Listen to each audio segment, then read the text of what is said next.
तमिलनाडु के कुन्नूर में बुधवार को सेना का एक Mi-17 V5 हेलीकॉप्टर क्रैश हो गया, जिसमें देश के चीफ ऑफ डिफेंस स्टाफ यानी सीडीएस जनरल बिपिन रावत समेत कई लोग सवार थे।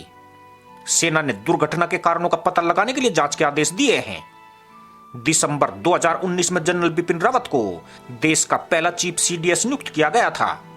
उन्होंने जनवरी 1979 में सेना में मिजोरम में प्रथम नियुक्ति पाई थी।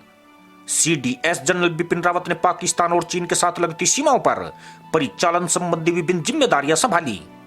उन्होंने पूर्वोत्तर समेत कई इलाकों में अहम पदों पर काम किया। वे युद्ध सेवा पदक, अति विशिष्ट सेवा पदक, सेना पदक एवं विशिष्ट सेवा पदक से सम्मानित किए जा चुके थे। जनरल बिपिन रावत के नेतृत्व में ही सेना ने मणिपुर में सीआरपीएफ के काफिले पर हुए हमले के बाद सीमा पार म्यांमार में सर्जिकल स्ट्राइक की थी। इस सर्जिकल स्ट्राइक में एनसीसीसीएन के कई उग्रवादियों को मार गिराया गया था और उनके कैंप तबाह कर दिए गए थे। इस कार्रवाई में 21 पैरा के कमांडो शामिल थे। थर्ड कॉर्प्स के अधीन इस बटालियन के कमांडर उस वक्त बिपिन रावत थे। म्यांमार में की गई इस सर्जिकल स्ट्राइक की सफलता के बाद सरकार का जनरल रावत पर भरोसा और बढ़ गया था। नतीजतन रावत को 31 दिसंबर 2016 में सेना के तीनों अंगों का अध्यक्ष नियुक्त कर दिया गया था।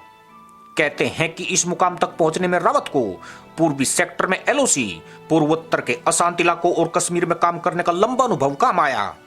उरी में सेना के कैंप पर हुए आतंकी हमले के बाद जनरल बिपिन रावत ने ही पाकिस्तान पर पलटवार की कमान संभाली थी।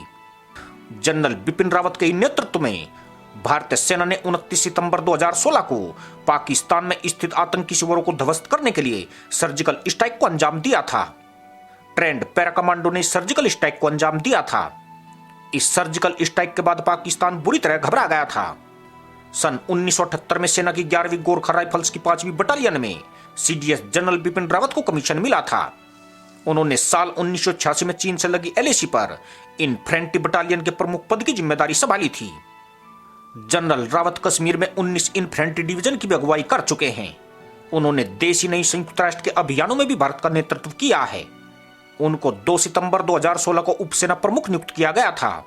उन्हें युद्ध सेवा मेडल, सेना मेडल, उत्तर युद्ध सेवा मेडल, एवीएसएम, विदेश सेवा मेडल से सम्मानित किया जा चुका है। इसी के साथ अनुमति दोस्तों, जय हिंद।